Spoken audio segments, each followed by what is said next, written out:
ভালো খেতে, tasty. Hello everyone, আজকে এত মজাদার আর নরম তুলতুলে এই সফট রেসিপি তোমাদের সাথে শেয়ার করব। তো এটা বাচ্চা থেকে বড় সবাই কিন্তু ভীষণই পছন্দ করবে, এটা এতটাই টেস্টি। তো চলো কীভাবে এটা বানিয়েছি তোমাদের সাথে শেয়ার করা যাক।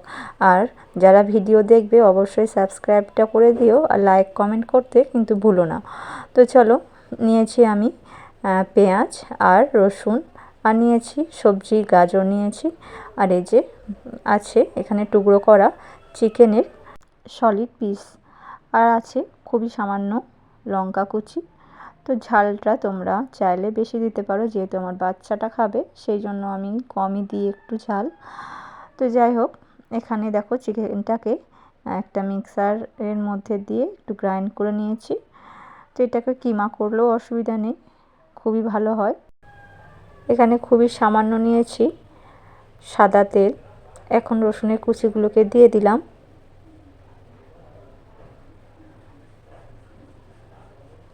এখন দিলাম পেঁয়াজ। তো রসুন পেঁয়াজ কিন্তু কিছুই খুব বেশি করে ভাজবো না। তো জলটা যে এক্সট্রা জলটা থাকবে সেইটা শুকানোর জন্যই একটু নাড়াচাড়া করে নেব।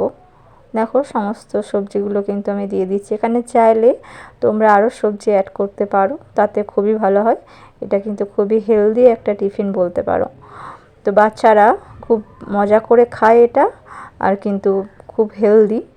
তো টিফিনে স্ন্যাক্স হিসেবে কিন্তু দিতে পারো, খুব ভালো হয়। আর আমি যতবার এটা বানিয়েছি আমার বাচ্চারা কিন্তু খুব মজা করে খায়, টিফিন বক্স পুরো খালি করে নিয়ে আসে।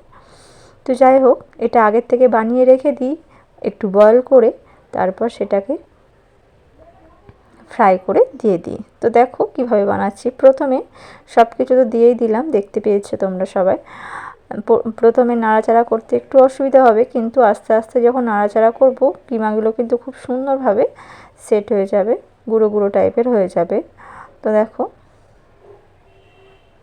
আমি কিন্তু কিছু এটা কুক করব না, মিডিয়াম ফ্লেমে এটাকে রান্না করে নেব, যাতে জলটা, চিকেনে যে এক্সট্রা জল থাকে, সবজির যে এক্সট্রা জল থাকে, সেগুলো যাতে সব শুকিয়ে যায়।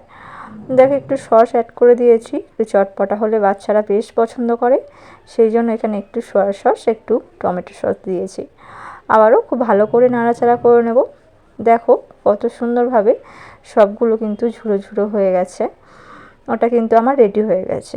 আর এটা হচ্ছে ময়দাটা আমি আটা দিয়ে বানিয়েছি, ময়দা দিয়ে চাইলে বানাতে পারো তোমরা। তো ময়দা বা আটা যা দিয়েই করো, যেরকম আমরা সাধারণত রুটি পরোটা করি, সেই জন্য আমি আর দেখাইনি। তো সেইভাবেই আমি আটাটা মেখে নিয়েছি।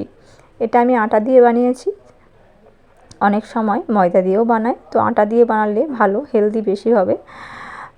তো দেখো এরমভাবে রুটির আকারে বেলে নিয়ে, খুব মোটাও না খুব পাতলাও না, না যেরকমভাবে আমরা রুটি বেলি সাধারণত সেরকমই বেলে নেব।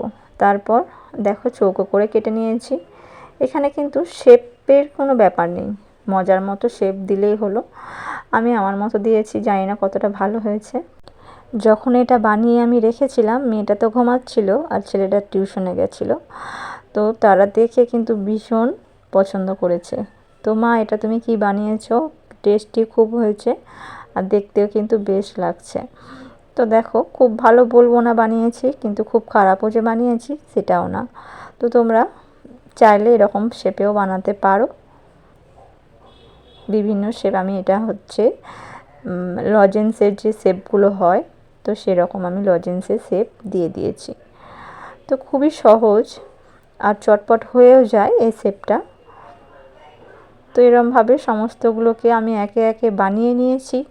আগের থেকে কিন্তু জলটাকে খুব ভালোভাবে ফুটতে দিতে হবে। যখন জলটা ফুটবে তখন কিন্তু দিতে হবে, না হলে কিন্তু নিচে এটা লেগে যাবে। তো এটা দিয়ে কিছু করার দরকার নেই, নাড়াচাড়া একেবারে করবে না।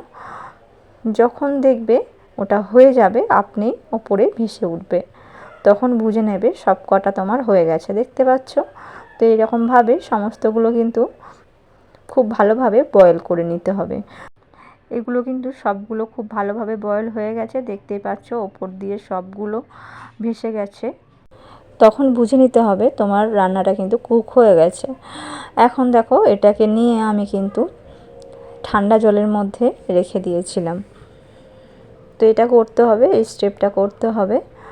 এখন অল্প একটু সাদা তেল নিয়েছি, আর একটু রসুন কুচি, আর অল্প একটু পেঁয়াজ কুচি দিয়ে একটু নাড়াচাড়া করে নেব। অল্প একটু জল দিয়ে দিলাম। এখন এখানে স্বাদের জন্য অল্প একটু সয়া সস দিয়ে দিলাম, আর দিলাম অল্প টমেটো সস। এখন একটু ভালোভাবে নাড়াচাড়া করে নিয়ে একটু গ্রেভি মতো যখন হয়ে যাবে, তখন কিন্তু সমস্ত বানিয়ে রাখা ইনস্ট্যান্ট মোমো বলতে পারো, তো খুব তাড়াতাড়ি চটপট হয়ে যায়, বেশি টাইম লাগে না এটাতে।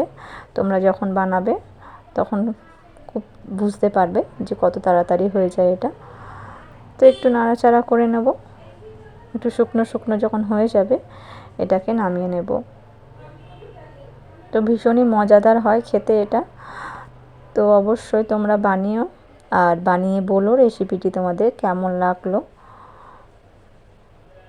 আর ভীষণ সফট হয় এটা খেতে, তো বাচ্চারা তো ভীষণ পছন্দ করে। আমার বাচ্চারা তো এটা যখনই বানায় ওরা ভীষণ হ্যাপি হয়। তো যাই হোক বন্ধুরা, তো তোমাদের দেখাচ্ছি এটা কতটা সফট হয়েছে। তো দেখো, এটা ময়দা দিয়ে বানালে আরও কিন্তু টেস্ট হয় খেতে। তো এই ছিল আজকের রেসিপি তোমাদের কেমন লাগলো অবশ্যই কিন্তু কমেন্টে জানিও। আর আমার ভিডিও যদি তোমাদের ভালো লাগে অবশ্যই সাবস্ক্রাইবটা করে দিও। তো তোমাদের ভালোবাসায় কিন্তু আমি এই চ্যানেলটাকে এগিয়ে নিয়ে যেতে পারবো। তো দেখো এখানে আমার মেয়ে খেতে শুরু করে দিয়েছে রান্নাঘরে এসে। তো ওর তো বেশ ভালো লেগেছে। তো টাটা বন্ধুরা, আজকের মতো।